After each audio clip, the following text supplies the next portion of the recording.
সেনাপ্রধান চলমান পরিস্থিতি নিয়ে শনিবার দুপুরে ঢাকা ক্যান্টনমেন্টের হেলমেট অডিটোরিয়ামে উপস্থিত সকল সেনা অফিসার ও ভিটিসির মাধ্যমে সেনাবাহিনীর সকল ডিভিশনের কর্মকর্তাদের উদ্দেশ্যে বক্তব্য রাখেন এবং তাদের বিভিন্ন প্রশ্নের উত্তর দেন।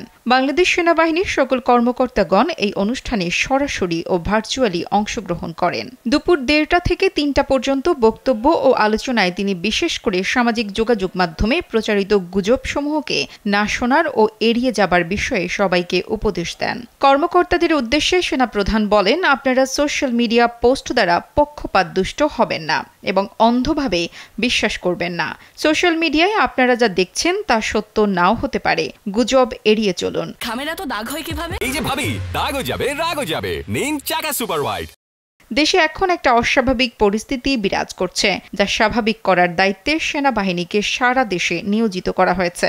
এমন প্রেক্ষাপটে রাষ্ট্রীয় সম্পদ ভাঙচুরের হাত থেকে রক্ষা করার দায়িত্ব সেনাবাহিনীর বলেন তিনি জানান, বাংলাদেশ সেনাবাহিনীর সদস্যদের কর্তৃক পরিস্থিতি নিয়ন্ত্রণের জন্য কিছু সতর্কীকরণ ফায়ার করা হলেও তাতে কোনো নিহতের ঘটনা ঘটেনি। শুধু ৫ জন বেসামরিক ব্যক্তির আহতের খবর পাওয়া গেছে। নির্বাহী আদেশ ছাড়া যেকোনো উস্কানির মুখেও ছাত্র ও সাধারণ জনগণের দিকে গুলি না ছুড়তে সকল সেনা সদস্যদের নির্দেশ প্রদান করেন সেনাপ্রধান।